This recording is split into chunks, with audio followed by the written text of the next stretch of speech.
한 구두방 주인이 아내와 아이들과 함께 어느 농부의 집에 새들어 살고 있었다. 그는 자기 집도 자기 땅도 없었기 때문에 오직 구두 만드는 일로 돈을 벌어 가족들과 함께 살아가고 있었다. 하지만 빵값은 비싸고 품삯은 얼마 되지 않았기 때문에 버는 것은 모두 먹는 것에 들어가기 바빴다. 그에게는 아내와 함께 입는 모피코트 한 벌밖에 없었는데 그것마저도 다 해져 누더기가 되어 있었다. 그래서 그는 2년 전부터 새 모피코트를 만들 양가죽을 사야겠다고 마음먹고 있었다. 가을이 되자 구두방 주인은 조금 여유가 생겼다. 아내의 장롱 속에 3루블이 있었고 마을 농부들에게 빌려준 돈이 5루블 20코페이카 정도 되었다. 그래서 그는 아침부터 모피코트를 만들 양가죽을 사러 마을로 갈 채비를 했다. 그는 아침을 먹은 뒤 셔츠 위에 아내의 무명 솜 재킷을 입고 그 위에 긴 모직 외투를 걸치고 3루블짜리 지폐 한 장을 주머니 속에 넣은 뒤 나뭇가지를 하나 꺾어 지팡이를 만들어 길을 떠났다. 그는 속으로 이렇게 생각했다. 농부들에게서 5루블을 받으면 3루블이 있으니 충분히 모피코트를 만들 양가죽을 살 수 있겠지. 마을에 도착한 구두방 주인은 어느 농부네 집에 갔다. 그러나 농부는 외출 중이었고 농부의 아내가 일주일 안으로 돈을 보내겠다고 약속만 하고는 돈을 갚지 않았다. 구두방 주인은 다른 농부네 집으로 갔다. 하지만 그 농부 역시 하늘에 맹세코 돈이 한 푼도 없다고 하면서 구두 수선비로 20코페이카를 줄 뿐이었다. 구두방 주인은 할 수 없이 양가죽을 외상으로 사려고 했으나 가죽 장사는 외상으로 물건을 주지 않았다. 먼저 돈을 가져오세요. 돈만 가져오면 얼마든지 마음에 드는 것으로 줄 테니까. 외상값은 받기 어렵다는 걸 당신도 잘 알잖아요. 이렇게 되어 구두방 주인은 겨우 수선비 20코페이카와 어느 집에서 낡은 털장화에 가죽을 대고 수선하는 일을 얻었을 뿐 헛수고만 하고 그냥 집으로 돌아가게 되었다. 구두방 주인은 속상한 마음에 수선비로 받은 20코페이카를 몽땅 털어 보드카를 한 잔 마시고 양가죽도 사지 못한 채 집으로 돌아가고 있었다. 아침부터 추웠지만 술을 마셨더니 외투가 없어도 따뜻했다. 구두방 주인은 한 손에 든 지팡이로 얼어붙은 땅을 두드리고 다른 한 손으로는 털장화를 휘두르며 혼잣말로 중얼거렸다. 모피코트를 입지 않아도 따뜻하기만 하구나. 보드카 한 잔을 마셨더니 온몸이 후끈거려. 모피코트 따윈 없어도 좋아. 슬픔 같은 건 잊고 걷고 있다고. 난 그런 사람이잖아. 나는 모피코트 따위 없이도 살 수 있어. 단지 아내가 속상하겠지. 정말 화가 나. 모피코트 하나 얻으려고 죽을 힘을 다해 일했는데 아무것도 얻은 게 없으니. 그래, 이번에도 그 사람들이 돈을 가져오지 않으면 모자라도 빼앗아야겠어. 그렇게 할 거야. 도대체 어떻게 하자는 거지? 돈을 20코페이카씩 찔끔찔끔 주다니. 20코페이카로 무엇을 하란 말이야? 술이나 마실 수밖에 없잖아. 생활이 곤란하다고 하지만 너희들만 곤란하고 나는 곤란하지 않단 말이냐? 그래도 너희들에겐 집도 있고 가축도 있고 다른 것도 다 있지만 나는 빈털털이야. 너희들은 너희들이 만든 빵을 먹지만 나는 사서 먹어야 해. 어디서 구하든 일주일에 빵값만 3루블은 나가야 해. 집에 가면 빵이 없을 테니 1루블 반을 또 내놔야 하고. 그러니 너희들도 내 돈을 갚아줘야겠어. 구두방 주인은 투덜거리며 길모퉁이에 있는 작은 교회 근처까지 왔다.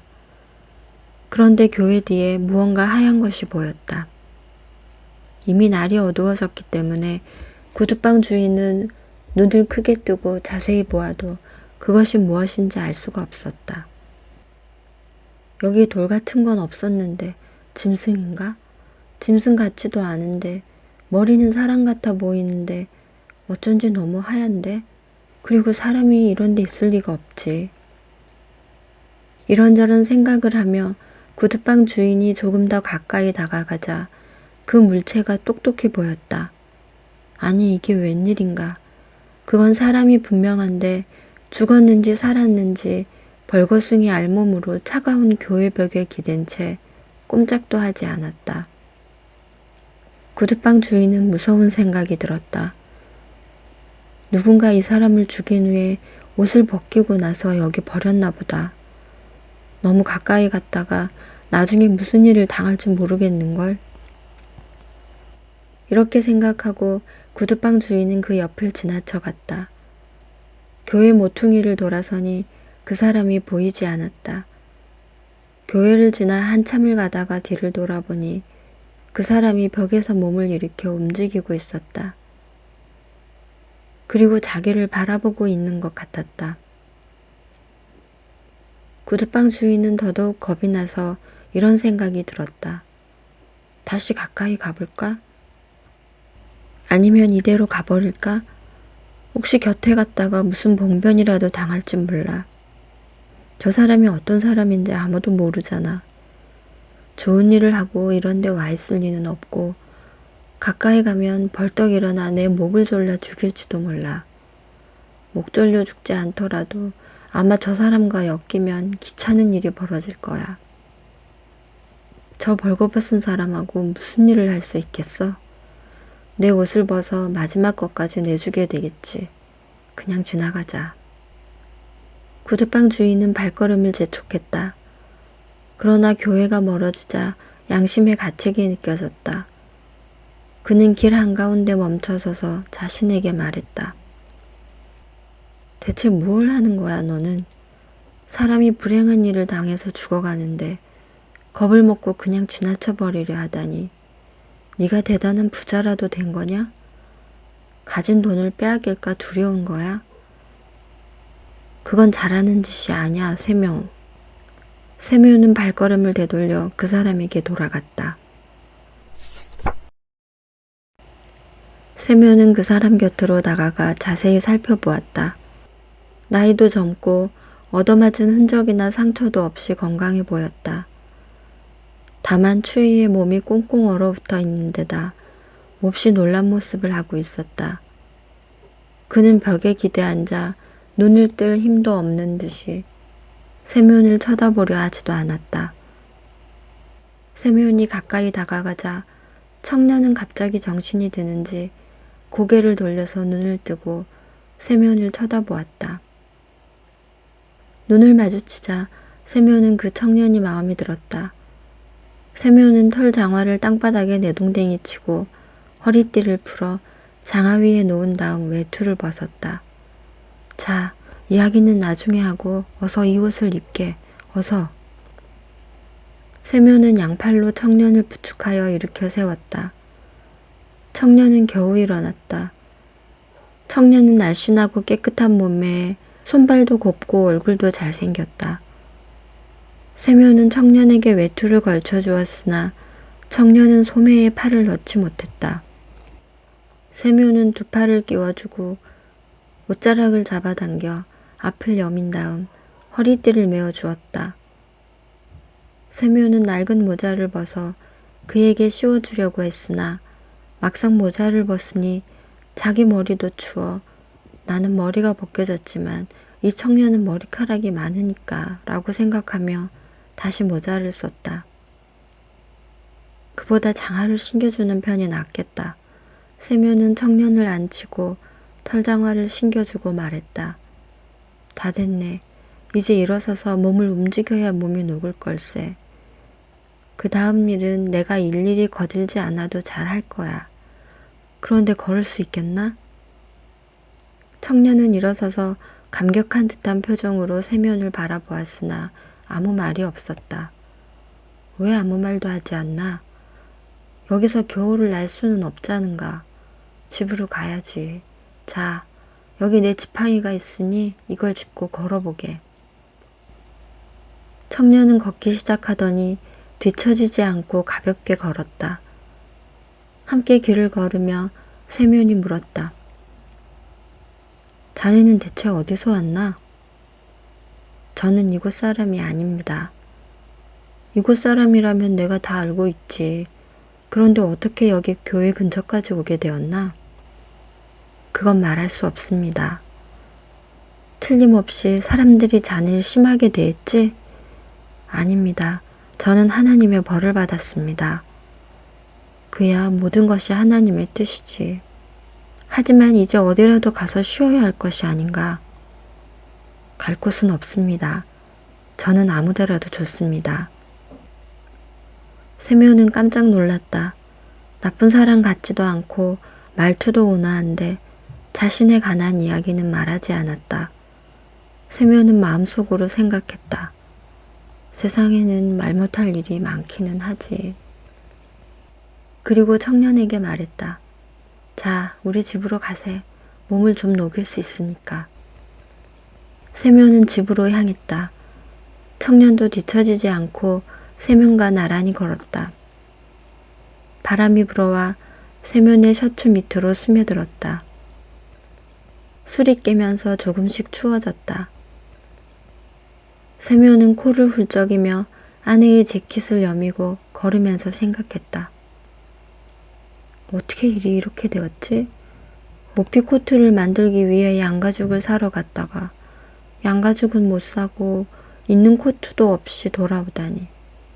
게다가 벌거숭이 청년까지 데리고 왔으니 마트리오나가 화를 낼 것이 분명한데. 마트리오나 생각을 하자 세묘는 기분이 울적해졌다. 그러나 옆에 있는 청년을 보며 그가 교회 뒤에서 자기를 바라보던 눈빛을 생각하자 다시 마음이 유쾌해졌다. 세묘네 아내는 집안일을 일찌감치 마쳤다. 장작을 패고 물을 깃고 아이들에게 저녁을 먹인 뒤 그녀도 밥을 먹으면서 생각했다. 빵은 언제 구울까? 오늘 할까? 내일 할까? 아직 빵은 큰 덩어리 하나가 남아 있었다. 세면이 밖에서 점심을 먹고 온다면 저녁은 많이 먹지 않겠지? 그렇다면 내일 먹을 빵은 충분하겠다. 마트리오나는 빵 조각을 이리저리 돌려보며 또 생각했다. 오늘은 빵을 굽지 않아도 되겠다. 밀가루도 조금밖에 없으니 이 빵으로 금요일까지 버텨야겠어. 마트리오나는 빵을 치우고 식탁에 앉아 남편의 해진 셔츠를 꿰매기 시작했다. 그녀는 바느질하면서 남편이 양가죽을 어떻게 사오려나 생각에 잠겼다. 양가죽 장사에게 속지 말아야 할 텐데 사람이 너무 어수룩해서 말이야. 그이는 누굴 속이지 못하지만 어린아이한테도 속아 넘어가는 사람이니까. 팔로 부리면 적지 않은 돈이지. 좋은 가죽을 살 수 있을 거야. 작년 겨울에는 모피코트가 없어서 얼마나 고생했는지 몰라. 내과에는 물론이고 아무데도 나갈 수 없었지. 지금도 그렇지. 남편이 옷이란 옷은 다 입고 나가버려. 나는 걸칠 옷 하나 없잖아. 일찍 떠난 건 아니지만 이제 올 때도 됐는데 이 사람이 어디서 술이라도 마셔버린 게 아닐까? 마트리오나가 이런저런 생각을 하는 순간 현관 계단이 삐걱거리며 누군가 들어오는 소리가 났다. 마트리오나는 바늘을 옷감에 꽂아두고 문 밖으로 나가보았다. 두 사람이 들어오고 있었다. 남편 곁에는 생전 못 보던 젊은 남자가 알몸에 모피 외투와 털 장화만을 신고 모자도 없이 서 있었다. 마트리오나는 남편이 술 마셨다는 것을 단번에 알아차렸다. 역시 마시고 왔구나. 외투도 입지 않고 재킷 하나만 걸친 남편이 손에 아무것도 들고 있지 않고 못 보던 남자와 서 있는 것을 보자 마트리오나는 화가 났다. 돈을 모두 털어 술을 마신 모양이구나. 얼굴도 모르는 이 남자와 어울려 마시고 그것도 부족해서 집에까지 데려왔네. 마트료나는 두 사람 뒤로 따라 들어가다가 빼빼 마른 낯선 청년이 입고 있는 외투가 남편이 입고 나간 것임을 알았다. 집 안으로 들어온 청년은 그 자리에 가만히 선 채 눈도 들지 않았다. 그래서 마트료나는 이 청년이 무슨 잘못을 저질러 겁을 먹고 있다고 생각했다. 마트료나는 얼굴을 찡그리며 난로 쪽으로 가 두 사람을 지켜보았다. 세묘는 아무 일도 없다는 듯이 모자를 벗고 태연하게 의자에 걸터 앉았다. 여보, 왜 그러고 있어? 어서 저녁 준비를 해야지. 마트료나는 우물우물 뭐라고 투덜거리며 난로 옆에 서서 꼼짝도 하지 않았다. 그리고 두 사람을 번갈아 보며 머리만 흔들고 말았다. 세묘는 아내의 기분이 좋지 않다는 것을 알면서도 어쩔 수 없다는 듯 청년의 손을 붙잡았다. 자, 앉게나 형제여. 같이 밥 먹읍시다. 청년은 의자에 앉았다. 저녁 식사 준비가 아직 안 되었소? 마트료나는 화가 치밀어 대답했다. 만들긴 했지만 당신을 위해 만든 건 아니에요. 당신은 이제 염치마저 술과 함께 마셔버린 모양이네요. 양가죽을 사러 간다더니 아무것도 없이 빈손으로 돌아오고 거기에다 벌거벗은 불황자까지 데려왔잖아요. 술주정뱅이한테 줄 저녁은 없어요. 그만해요, 마트료나. 무슨 영문인지도 모르면서 함부로 화를 내면 못 써요. 그렇게 화를 내기 전에 오늘 어떤 일이 있었는지부터 물어보는 것이 도리가 아니요? 돈은 어디 있어요? 어서 말해봐요. 세묘는 외투 주머니에 손을 넣어 돈을 꺼내 식탁 위에 펼쳐 보이며 말했다. 돈은 여기 그대로 있어. 트리포노프는 오늘 돈이 없다면서 내일은 꼭 주겠다고 약속했어. 마트리오나는 더욱 화가 치밀어 올랐다. 양가죽도 사지 않고 하나밖에 없는 외투를 어떤 벌거숭이에게 입혀 집으로 데려오다니. 마트리오나는 식탁 위에 돈을 집어 숨기며 말했다. 저녁은 없어요. 벌거숭이와 주정뱅이까지 신경을 쓸 겨를이 없어요. 마트리오나, 말을 조심해요. 우리 사정도 들어봐야지. 당신 같은 주정뱅이에게 무슨 말을 들어요? 사실 나는 당신 같은 얼간이 사내와 결혼할 생각이 없었어요. 그리고 지금까지 어머니가 주신 것들을 술값으로 다 없애버렸죠. 그리고 이번엔 양가죽을 사러 간다더니 그 돈마저 다 마시고 오는군요.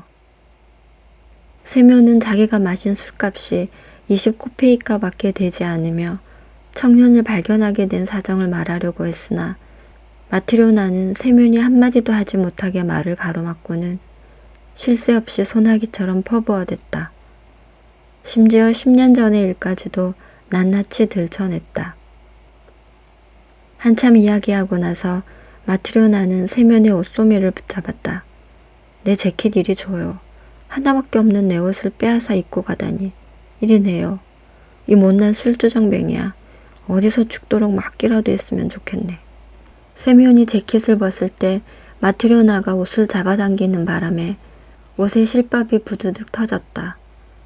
마트리오나는 옷을 빼앗아 입고 문 쪽으로 달려갔다. 그녀는 그대로 나가려고 하다가 문득 발을 멈췄다. 기분은 매우 상하지만 남편이 데리고 온 낯선 청년이 도대체 어떤 사람인지 궁금했다.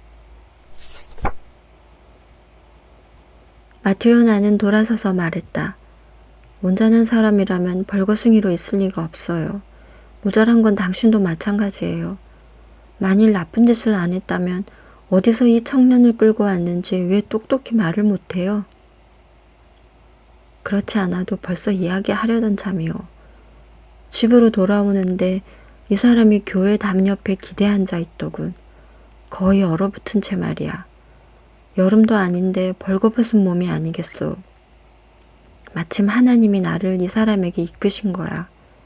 안 그랬으면 이 사람은 얼어 죽었을 거야. 자, 이럴 때 어떻게 해야겠소? 우리도 살다 보면 무슨 일을 당할지 누가 알겠소. 그래서 외투를 입혀 데려왔지. 자, 당신도 마음을 좀 가라앉혀요. 그렇게 생각하면 안 돼요, 마트료나. 우리도 언젠가 죽을 게 아니요. 마트료나는 욕을 해주고 싶었으나 낯선 청년을 보고 입을 다물었다.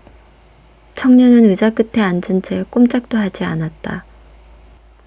두 손을 무릎 위에 올려놓고 머리를 숙인 채 답답한 듯 줄곧 눈을 감고 얼굴을 찡그리고 있었다. 마트료나는 아무 말이 없었다. 세묘는 말을 이었다. 마트료나, 당신 마음속에는 하나님도 없어? 마트료나는 이 말을 듣고 다시 청년을 바라보았다. 그러자 갑자기 마음이 누그러졌다. 그녀는 난로가 놓인 구석으로 가서 저녁 준비를 했다. 컵을 식탁 위에 놓고 크바스를 따르고 남은 빵을 내놓으며 말했다. 어서 드세요. 세묘는 청년을 식탁으로 데려갔다. 좀 더 가까이 앉아요. 세묘는 빵을 잘라 잘게 뜯은 후 청년과 둘이서 저녁을 먹기 시작했다. 마트료나는 식탁 한쪽에 앉아 한 손으로 턱을 받치고 낯선 청년을 바라보았다. 마트료나는 청년이 불쌍하다 생각되어 계속 돌봐주고 싶은 마음이 들었다. 그러자 청년은 갑자기 밝은 표정으로 변하고 일그러진 얼굴도 펴면서 마트료나 쪽으로 눈길을 돌리며 빙그레 웃었다. 식사가 끝나자 마트료나는 식탁을 다 치운 다음 청년에게 물었다. 어디서 왔어요? 저는 이 고장 사람이 아닙니다. 왜 길에 쓰러져 있었나요? 그건 말씀드릴 수 없습니다. 강도라도 만났나요? 하나님께 벌을 받았습니다. 그래서 벌거벗은 채 누워 있었어요? 예, 벌거벗고 누워 있다가 얼어 죽을 뻔했지요. 그걸 주인 양반이 발견하고 불쌍히 여겨 입고 있던 외투를 벗어 저에게 입혀주고 여기까지 데려온 겁니다. 여기에 오니까 아주머니께서 또 저를 불쌍히 생각하여 먹고 마실 것을 주셨습니다. 두 분께서는 틀림없이 하나님께 은총을 받으실 겁니다. 마트료나는 일어나서 좀 전에 수선한 세면의 셔츠를 창가에서 집어 청년에게 주었다. 그리고 바지도 찾아서 건네주었다. 이제 보니 셔츠도 바지도 없잖아. 이걸 입고 아무 데서나 자도록 해요. 침대 위든 벽난로 위든. 청년은 외투를 벗고 셔츠와 바지를 입은 다음 침대 위에 누웠다. 마트료나는 등불을 끈 뒤 외투를 가지고 남편 곁으로 갔다. 그리고 외투 자락을 덮고 누웠으나 잠이 오지 않았다. 낯선 청년에 대한 생각이 머릿속에서 떠나지 않은 것이다. 그가 마지막 빵을 다 먹어 치워버렸으므로 내일 먹을 빵이 없다. 내일 먹을 빵이 없다는 것과 셔츠와 바지를 주워버린 일을 생각하자 기분이 언짢았다. 그러다 그가 빙그레 웃던 일을 생각하자 마음이 다시 밝아졌다. 마트료나는 오랫동안 잠을 이루지 못했다. 세면도 잠을 이루지 못하는지 외투 자락을 잡아당기는 소리가 들려오곤 했다. 세면, 응? 빵을 다 먹어버렸는데 구워놓지 않았으니 내일은 어떻게 하면 좋을지 모르겠어요. 이웃 말라냐에게 구해볼게요. 그래, 산입에 거미줄이야 치겠소? 마트료나는 한동안 가만히 누워 있었다. 저 청년은 좋은 사람인 것 같은데 왜 자기 자신에 대해 말을 하지 않는지 모르겠어요. 분명히 말 못할 사정이 있겠지. 세면, 응? 우리는 남을 도와주는데 남들은 왜 우리를 도와주지 않지요? 세면은 대답할 말이 없었다. 그런 생각을 해봐야 무슨 소용이 있어. 세면은 돌아 누워 잠이 들었다. 이튿날 아침 세면이 잠에서 깨어났다. 아이들은 아직 자고 있었고 아내는 이웃집에 빵을 얻으러 갔다. 어제 온 청년은 헌 바지와 셔츠를 입고 의자에 앉아 천장을 쳐다보고 있었다. 표정은 어제보다 밝아 보였다. 청년을 보며 세면이 말했다. 어떤가 젊은이, 배는 빵을 달라 하고 벌거벗은 몸은 옷을 달라 하지. 무슨 일을 할 줄 아는가? 아무 일도 할 줄 모릅니다. 세면은 깜짝 놀랐으나 곧 이렇게 말했다. 마음만 먹으면 사람은 무슨 일이나 배울 수 있다네. 그러지요. 모두 일을 하니까 저도 하겠습니다. 자네 이름은 뭔가? 미하일입니다. 미하일, 자네는 자신에 관해 이야기를 하지 않는데 그건 아무래도 좋지만 밥벌이는 해야겠어. 내가 시키는 일을 하면 우리 집에 있어도 좋아. 괜찮은가? 감사합니다. 무슨 일이든지 가르쳐 주십시오. 세면은 실가닥을 손가락에 감고 실을 꼬기 시작했다. 별로 어려운 것은 아니야. 잘 보게. 미하일은 가만히 들여다보더니 금세 배워 손가락에 실을 감아 매듭을 지었다. 세면은 바느질하는 방법, 가죽을 잘라 맞추는 일, 돼지털로 신발을 꿰매는 일도 보여주었고 미하일은 쉽게 배웠다. 세면이 무슨 일을 가르치든 미하일은 빨리 배웠다. 3일째 되는 날부터는 이미 오래전부터 구두를 만들어 온 사람처럼 일을 하기 시작했다. 그는 열심히 일만 하고 밥은 조금밖에 먹지 않았다. 쉴 때에는 가만히 천장만 쳐다보았다. 밖에 나가는 일도 없었고 쓸데없는 말을 하지도 않았으며 농담도 안 하고 웃지도 않았다. 미하일이 유일하게 웃는 걸 본 것은 마트리오나가 첫날 저녁 식사를 대접했을 때 딱 한 번뿐이었다. 하루가 가고 일주일이 가고 그렇게 1년이란 세월이 흘렀다. 미하일은 여전히 세면의 집에서 일하고 있었고 구두 장인으로서 인기가 높아졌다. 미하일만큼 튼튼하고 멋있는 구두를 만드는 사람은 없다고 소문이 퍼져서 먼 이웃 마을에서도 주문이 밀려들었고 세면의 수입은 점점 늘어갔다. 겨울철에 접어든 어느 날 세면과 미하일이 같이 앉아 일을 하는데 3마리 말이 끄는 마차가 방울을 울리며 가게 쪽으로 달려오고 있었다. 창문으로 내다보니 마차는 세면의 집 앞에서 멈추었다. 마차가 멈추고 젊은 마부가 뛰어내려 마차의 문을 열어주자 모피 코트를 입은 신사가 마차에서 내렸다. 마차에서 내린 신사는 세면의 집 계단으로 올라왔다. 마트리오나가 달려나가 문을 활짝 열었다. 신사는 허리를 굽히고 집 안으로 들어와 허리를 펴자 머리는 거의 천장에 닿을 정도였고 몸은 방 안을 가득 채우다시피 했다.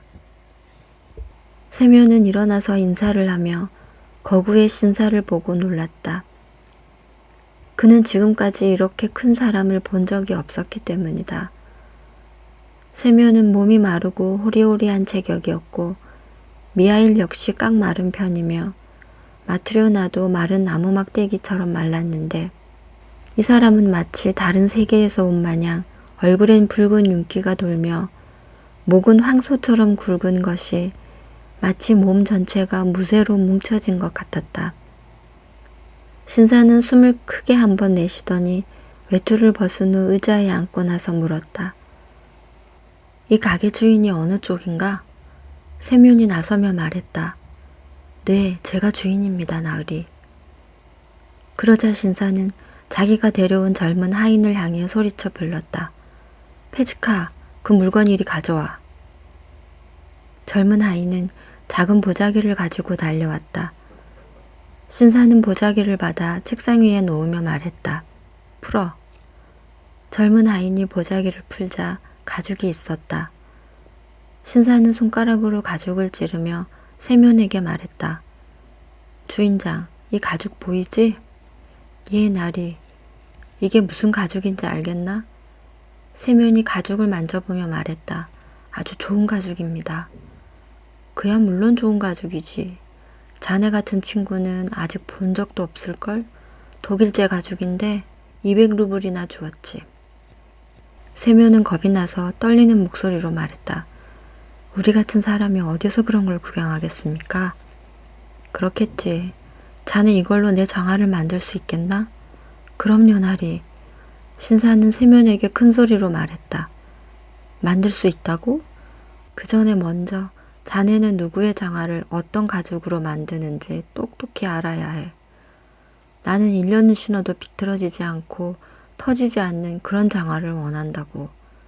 그럴 수 있겠거든 일을 받고 하지 못하겠거든 일을 받지도 가죽에 손도 대지 마. 미리 말하지만 1년이 되기 전에 장화가 터지고 비틀어지면 자네를 감옥에 집어넣을 거야. 1년이 되어도 멀쩡하면 만든 값으로 10루블을 주지. 세묘는 어떻게 대답해야 좋을지 몰랐다. 그는 미하일을 쳐다보았다. 그리고 팔꿈치로 쿡 찌르며 작은 소리로 물었다. 어떡하지? 맡을까? 미하일은 맡으라고 머리를 끄덕였다. 세묘는 미하일의 말을 듣고 1년 안에 비틀어지지도 터지지도 않는 장화를 만들기로 했다. 신사는 젊은 하인을 불러 왼쪽 신발을 벗기라 하며 발을 내밀었다. 치수를 재게. 세묘는 10베르쇼크 정도 길이의 종이를 잘라 붙여 바닥에 깔았다.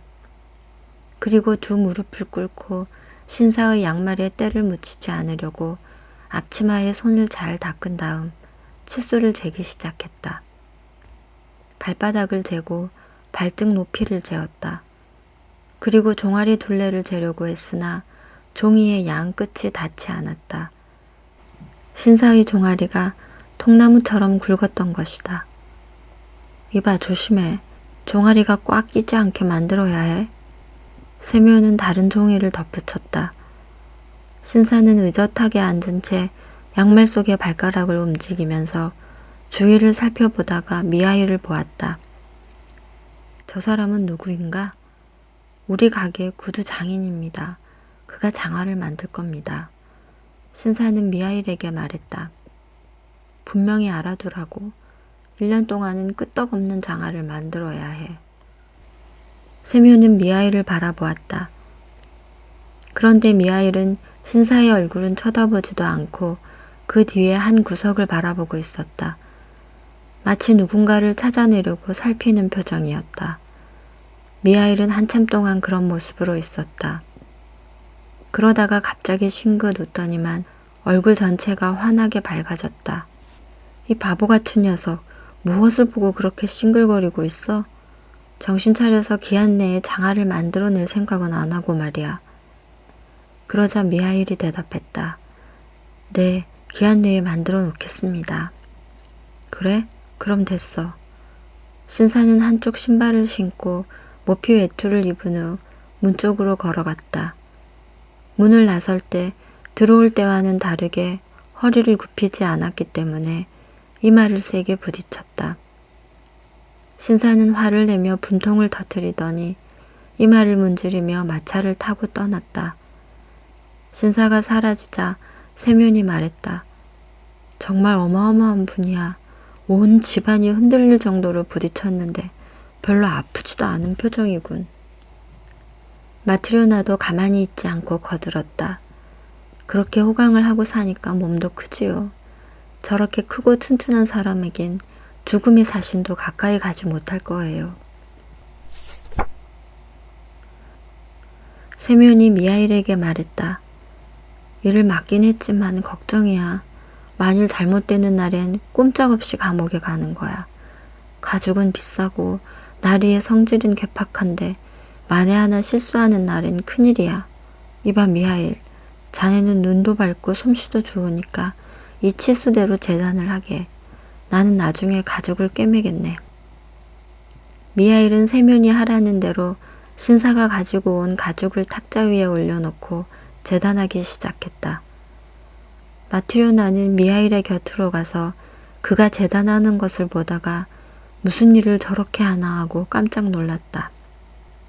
마트료나도 장화 만드는 일을 많이 봐서 익숙한데 미하일은 장화 모양과는 달리 가죽을 둥글게 자르고 있었다. 마트리오나는 한마디 하려고 하다가 속으로 생각했다. 아마 내가 그분의 장화를 어떻게 만들어야 하는지 잘못 알아들었는지도 몰라. 미하일이 분명 나보다 더 잘 알 테니 방해하지 말자. 미하일은 가죽을 자르고 실로 꿰매기 시작했다. 그러나 장화를 만들 때처럼 두 겹실이 아니라 슬리퍼를 만들 때처럼 한 겹실로 꿰매고 있었다. 마트리오나는 그것을 보고 또 깜짝 놀랐지만 역시 참견하지 않았다. 점심때가 되어 세면이 자리에서 일어나며 보니 미하일이 신사의 가죽으로 슬리퍼를 한 켤레를 만들고 있는 것이 아닌가. 세면은 너무 놀라서 크게 소리를 질렀다. 아니 이게 뭐야? 미하일, 우리 집에 1년을 같이 있으면서 한 번도 실수를 한 적이 없는데 하필이면 이럴 때 엄청난 실수를 하다니. 그 나리께 어떻게 변명을 하지? 이 비싼 가죽은 다시 구할 수도 없는데 이 일을 어떻게 하면 좋단 말인가? 그리고 미하일에게 물었다. 자네 이게 무슨 짓인가? 나를 아주 죽일 작정인가? 이래서야 감옥밖에 더 가겠는가? 나리는 장화를 주문했는데 도대체 무엇을 만들어 놓았는가? 세면이 너무 기가 막혀 꾸중을 하고 있는데 밖에서 소리가 나더니 누군가 문을 두드렸다. 창문으로 내다보니 누군가가 타고 온 말을 붙들어 메고 있었다. 문을 열고 들어오는 사람은 바로 그 신사와 함께 왔던 젊은 하인이었다. 안녕하십니까? 안녕하세요. 그런데 무슨 일로 왔나요? 그 장화 때문에 주인 마님의 심부름을 왔습니다. 장화 때문이요? 네, 나리에게 장화는 더 이상 필요 없게 되었어요. 나리는 돌아가셨으니까요. 그게 무슨 소리요? 이 집에서 나와 집에 도착하기도 전에 마차에서 돌아가셨어요. 마차가 집에 도착해 내리시는 걸 부축하려고 가보니 나리가 푹 꼬꾸라져서 죽은 채 누워 있었어요. 그래서 간신히 마차에서 끌어내렸지요. 그리고 주인마님이 저를 여기로 보내며 말씀하셨어요. 나리가 구두방에 가서 장화를 주문하고 가죽을 남겼는데 이제 장화는 필요 없게 되었으니 대신 죽은 사람이 신는 슬리퍼를 빨리 만들어 오너라.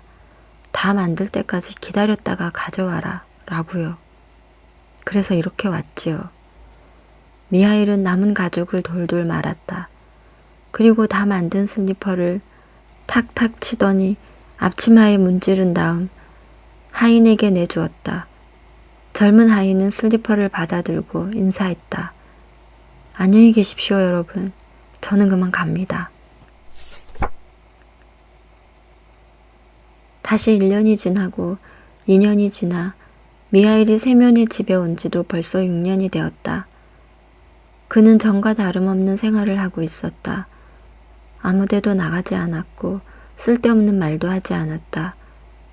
그동안 그가 웃었던 일은 2번 있었는데 한 번은 마트리오나가 처음 저녁 식사를 준비하고 있을 때 서로 얼굴을 마주친 순간이었고 또 한 번은 장화를 주문하러 왔던 신사를 보았을 때였다.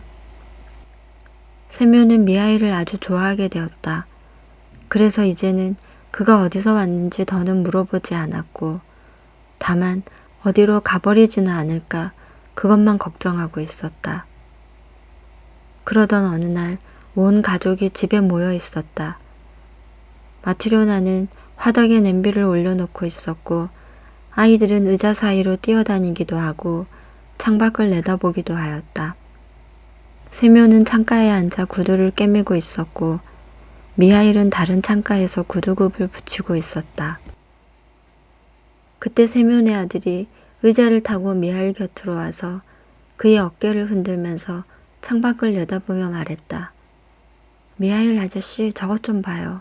어떤 아주머니가 여자아이 2을 데리고 이리로 오는 것 같아요. 그런데 한 아이는 절름발이에요. 아이가 그렇게 말하자마자 미하일은 일손을 멈추고 창문 쪽으로 고개를 돌려 밖을 내다보았다. 세면은 그런 미하일의 행동에 놀랐다. 지금까지 미하일은 창밖을 내다본 일이 한 번도 없는데 지금은 창문에 얼굴을 갖다 대고 무엇인가를 열심히 바라보고 있었기 때문이다. 그래서 세면도 일을 멈추고 창밖을 내다보았다. 한 여자가 집 쪽으로 걸어오고 있었다. 옷을 말쑥하게 차려입은 여인은 모피 코트에 긴 목도리를 두른 두 여자아이의 손을 잡고 있었다. 아이들은 얼굴이 똑같아 누가 누군지 분간할 수 없었다. 한 아이가 왼쪽 다리를 저는 것만 달랐다. 그 여자는 바깥 계단을 올라와 현관으로 와서 문을 더듬더니 손잡이를 잡아당겼다. 문이 열리자 여자는 아이들을 먼저 들여보낸 뒤 자기도 뒤따라 들어왔다. 안녕하세요. 어서 오세요. 무슨 일로 오셨는지요? 여자는 탁자 쪽으로 가서 앉았다. 두 여자아이는 낯설어 하는지 여자의 무릎에 안기듯이 기대었다. 이 아이들에게 봄에 신을 구두를 맞추려고요. 만들어 드리죠. 이렇게 작은 구두는 만들어 보지 않았지만 할 수 있습니다. 가장자리에 장식을 한 것도 있고 안에 천을 댄 것도 있는데 어느 것으로 할까요? 우리 집 미아일은 솜씨가 보통이 아닙니다. 세면이 미아일을 돌아보았다. 미아일은 하던 일을 멈추고 가만히 앉아 아이들에게서 눈을 뗄 줄 몰랐다. 세면은 그런 미아일의 모습을 보고 놀랐다. 실은 그도 두 여자아이가 귀엽다고 생각하고 있었다. 그리고 그 아이들이 입고 있는 모피 코트도 긴 목도리도 멋진 것이었지만 그렇다고 저렇게 뚫어지게 바라보는 것은 이해할 수 없었다. 마치 두 아이를 알고 있는 것만 같았다. 세면은 이상하다고 생각하면서도 돌아서서 여자와 구두값을 흥정하고 여자아이들의 발 치수를 재려고 하였다. 그러자 그 여인은 다리가 불편한 여자아이를 무릎에 앉혀놓으면서 말했다. 미안하지만 이 아이의 발 치수는 두 가지로 재어야 합니다. 불편한 발을 먼저 재서 구두 한 짝을 만들고 다른 쪽 발의 치수를 재서 세 짝을 만들어 주세요. 두 아이는 발 치수가 똑같거든요. 쌍둥이에요. 세묘는 치수를 재고 절름발이 아이를 가리키며 말했다. 이 아이는 어쩌다가 이렇게 됐나요? 참 귀엽게 생겼는데 태어날 때부터 그랬나요? 아니요. 그의 어머니에게 깔려서 저렇게 됐어요. 그때 마트요나가 끼어들었다. 쌍둥이는 누구의 아이이며 여자와 관계는 어떻게 되는지 알아보고 싶었던 것이다. 그럼 부인은 이 애들의 엄마가 아닌가요? 나는 아이들의 친엄마도 아니고 친척도 아니에요. 생판 남인데 아이들을 양녀로 삼았어요. 자기가 낳은 아이도 아닌데 정말 귀여워하시네요. 그럴 수밖에 없지요. 내 젖으로 키웠으니까요. 나도 자식이 있었는데 하나님이 데려가셨어요. 죽은 아이는 가엾다는 생각이 들지 않았는데 이 애들은 정말 가엾어요. 그러면 이 아이들은 누구의 자식인가요? 여자는 말문이 터져 이야기를 시작했다. 벌써 6년 전 일이네요. 이 아이들은 태어난 지 하루도 안 돼 고아가 되어버렸어요. 아버지는 아이들이 태어나기 사흘 전인 화요일에, 어머니는 아이들이 태어난 지 하루도 안 된 금요일에 세상을 떠났어요. 저는 남편과 시골에서 농사를 짓고 살았는데 이 아이들의 부모와는 이웃간이었고 서로 한 식구처럼 살았어요. 어느 날 이 애들 아버지가 숲속에 들어가 혼자서 일을 하는데 큰 나무가 넘어지면서 허리를 다쳤지요. 간신히 집에까지 왔으나 곧 세상을 떠났어요. 그리고 사흘 뒤에 애들 어머니는 쌍둥이를 낳았어요. 하지만 워낙 가난한 데다 돌보아줄 친척도 없는데 혼자서 쌍둥이를 낳다가 그만 죽은 거예요. 다음 날 아침에 제가 궁금해서 집을 찾아갔더니 가엾게도 벌써 싸늘한 시체가 되어 있었어요. 그리고 숨이 넘어가는 순간 고통에 몸부림치다가 이 아이 위로 쓰러져서 한쪽 다리를 못쓰게 만들었지요. 그 후 마을 사람들이 모여 시체를 수습한 뒤 깨끗한 옷을 입히고 관을 짜서 장례를 치러 주었어요. 모두들 착하고 정이 많은 사람들이었지요. 그런데 갓 태어난 아이들이 문제였어요. 정말 난처했지요. 그곳에 모인 사람들 중에 젖을 물릴 수 있는 사람은 저밖에 없었어요. 전 태어난 지 겨우 8주 된 아들이 있었어요. 그래서 우선 제가 두 아이를 맡기로 하고 집에 데려왔지요. 그 다음에 마을 사람들이 모여 이 아이들을 어떻게 할까 의논했지만 좋은 방법이 없어 결국 다시 부탁이 왔어요. 마리아, 이 아이들을 얼마 동안만 맡아주세요. 그러면 우리가 곧 다른 방법을 찾아볼 테니까요. 전 두 아이들을 계속 맡기로 했어요. 처음에는 온전한 아이에게만 젖을 먹였어요. 다리가 불편한 아이에게는 아예 젖을 줄 생각을 안 했어요. 그런 상태에서는 도저히 살 수가 없다고 생각했기 때문이지요. 그러다가 갑자기 불쌍한 생각이 들어 같이 젖을 먹이게 되었어요. 그래서 전 새 아이를 한꺼번에 젖을 먹여 키웠는데 제가 아직 젊고 기운 넘치고 아무거나 잘 먹었기 때문에 가능했지요. 두 아이에게 동시에 젖을 먹이고 한 아이가 젖을 놓으면 기다리는 아이에게 젖을 주며 힘들게 키웠어요. 그런데 이 두 아이는 하느님의 돌보심으로 건강하게 잘 자랐지만 제가 낳은 아이는 2년째 되던 해에 죽고 말았어요. 그 후에 나는 아이를 못 낳게 되었지요. 남편은 멀리 떨어진 이곳에서 일을 하고 있어요.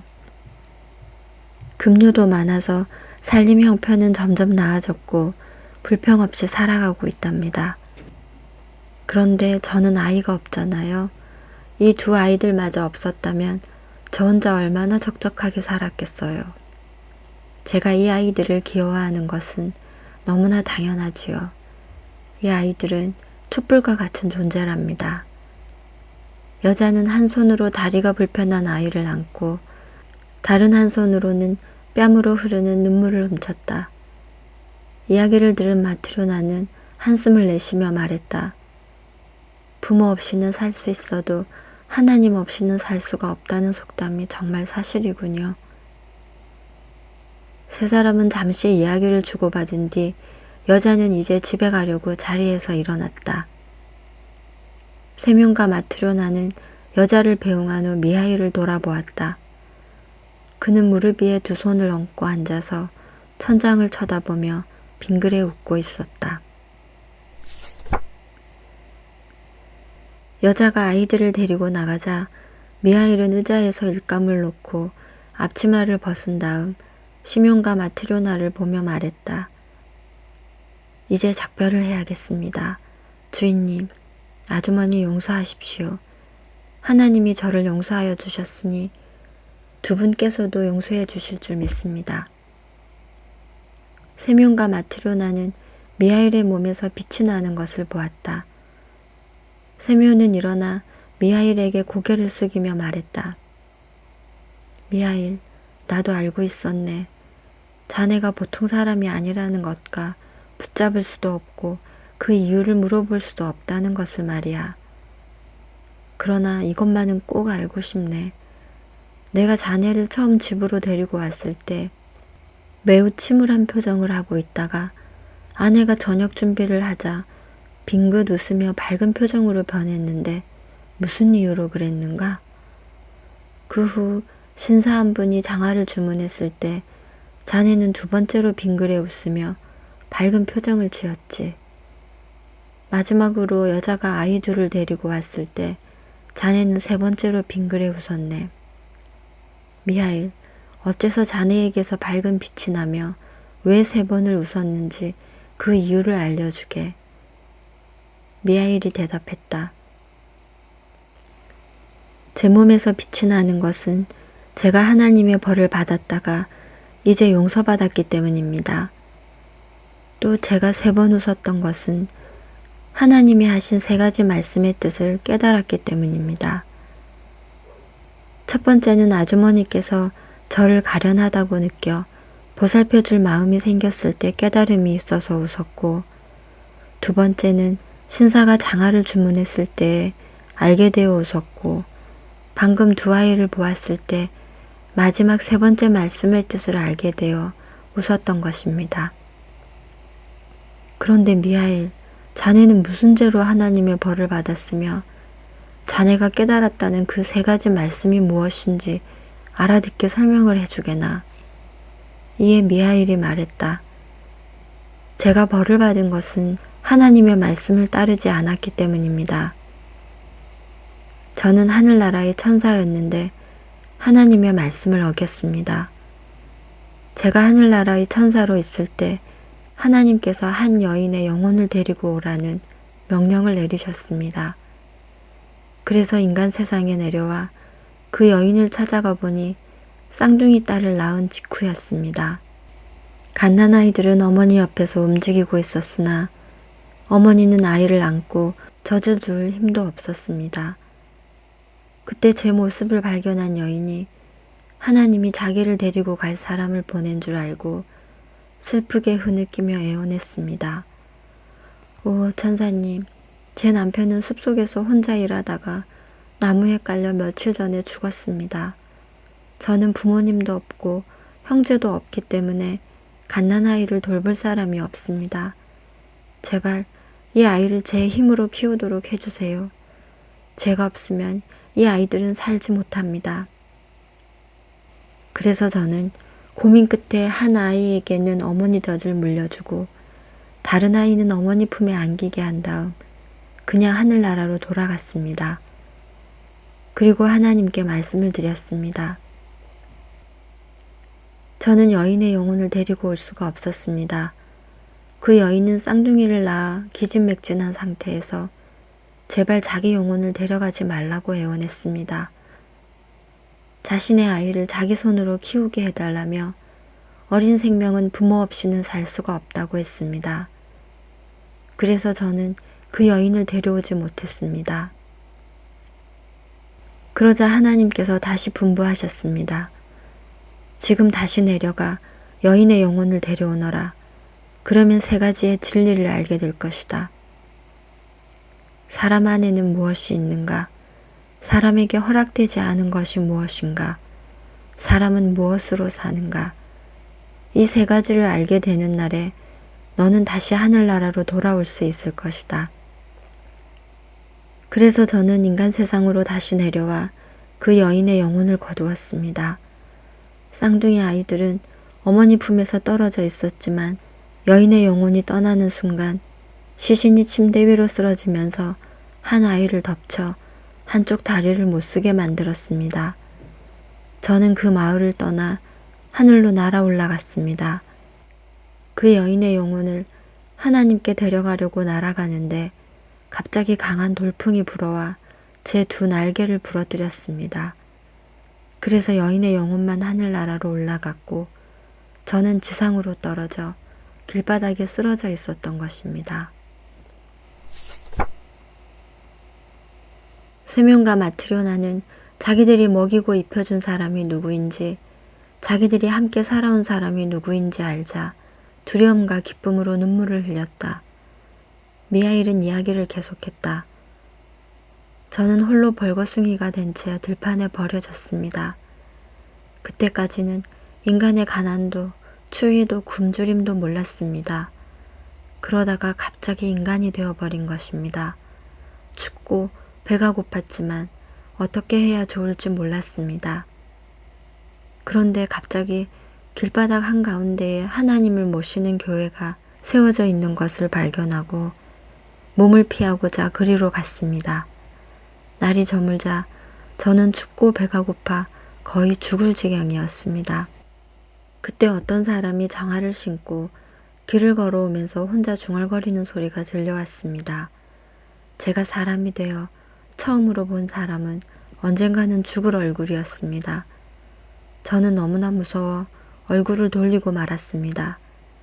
그런데 그 사나이는 이 추운 겨울에 자기 몸을 감쌀 옷을 어떻게 마련해야 할지, 아내와 자식을 먹여 살리려면 어떻게 해야 할지 혼자 중얼거리고 있었습니다. 그때 저는 생각했습니다. 저기 오는 사람은 어떻게 하면 부부가 입을 모피코트와 가족들이 먹을 빵을 마련하나 그것만 생각하고 있다. 저 사람은 나를 도와줄 수 없다. 그 사람은 나를 보자 얼굴을 찌푸리고 더욱 무서운 얼굴이 되어 지나가 버렸습니다. 저는 낙심했습니다. 그런데 갑자기 그 사람이 되돌아오는 소리가 들렸습니다. 쳐다보니 아까 본 사람과 완전 달라 보였습니다. 죽음의 그림자가 드리워졌던 얼굴에 갑자기 생기가 돌았습니다. 저는 그의 얼굴에서 하나님의 모습을 보았습니다. 그 사람은 제 곁으로 다가와 옷을 입혀주고 집으로 데려갔습니다. 집에 도착하자 한 여자가 나와 말을 늘어놓았습니다. 그 여자는 사내보다 한층 더 무서운 얼굴을 하고 있었습니다. 입에서는 죽음의 입김이 뿜어져 나오고 있었습니다. 나는 그 도끼 때문에 숨을 쉴 수 없었습니다. 여자는 나를 추운 밖으로 몰아내려고 했습니다. 그때 만약 저를 내쫓았다면 그 여자는 죽고 말았을 것입니다. 그때 갑자기 남편이 하나님에 대한 이야기를 하자 여자의 태도가 곧 바뀌었습니다. 그리고 우리에게 저녁상을 차려주며 저를 바라보았습니다. 저도 여자를 바라보았습니다. 그러자 그 여자의 얼굴에는 이미 죽음의 그림자가 사라지고 생기가 돌고 있었습니다. 저는 그 얼굴에서 하나님의 모습을 보았습니다. 그때 저는 사람의 마음속에 있는 것이 무엇인지 알게 되리라는 하나님의 첫 말씀이 생각났습니다. 저는 사람의 마음속에 있는 것이 사랑이라는 것을 알았습니다.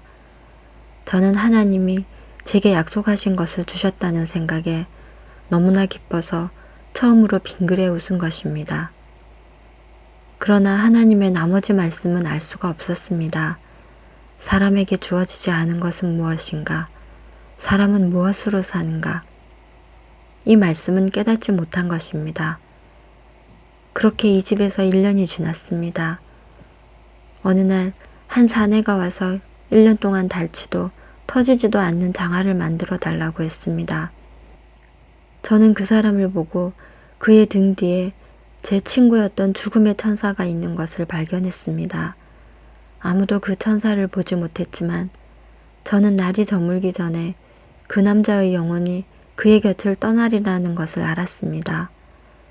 그래서 생각했습니다. 이 사람은 1년을 신어도 멀쩡한 장화를 주문했지만 오늘 저녁 안으로 죽는다는 것은 모른다.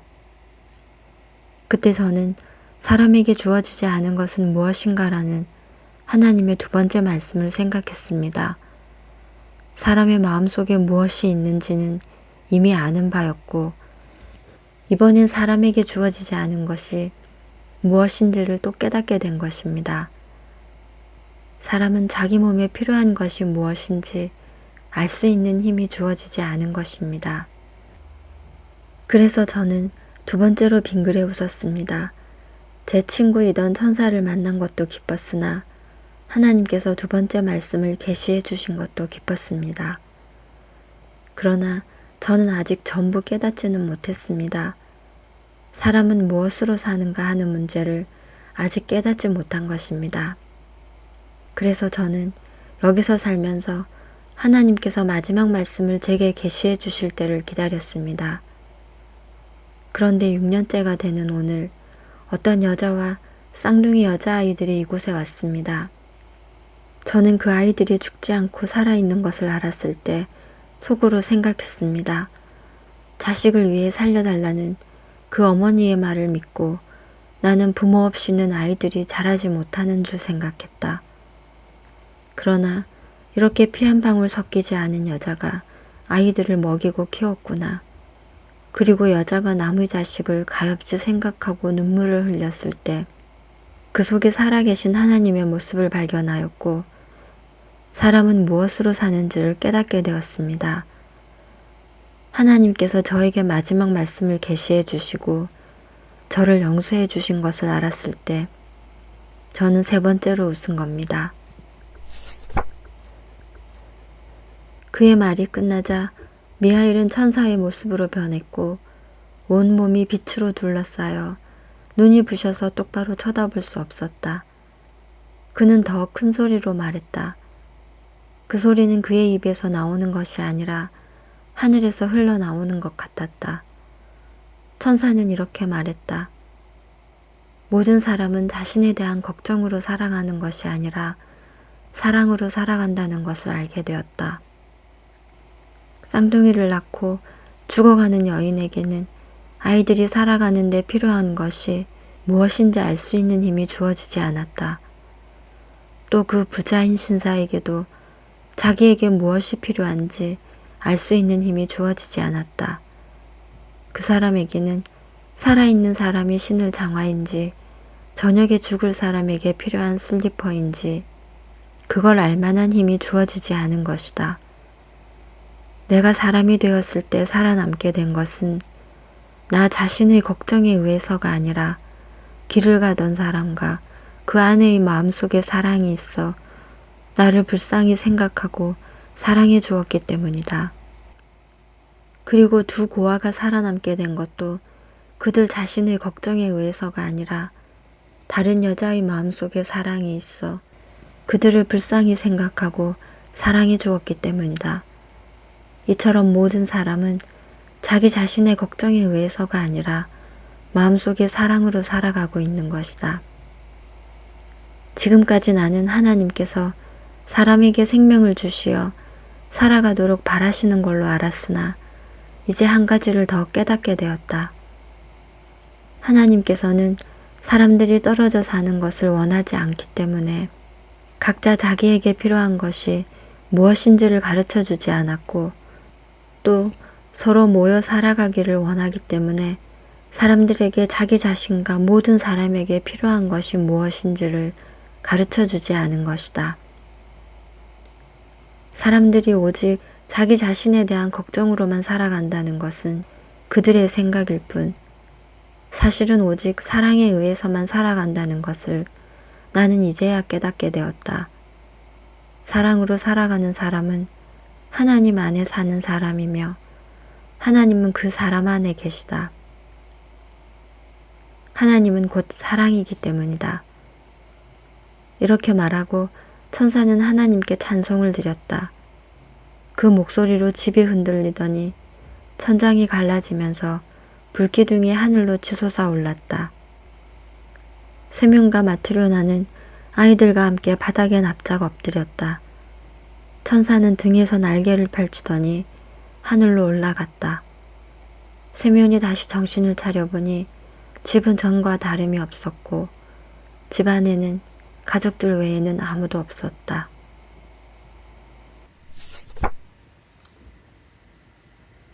오늘 들려드린 책은 살면서 꼭 읽어야 할 톨스토이 단편선 중에서 사람은 무엇으로 사는가였습니다.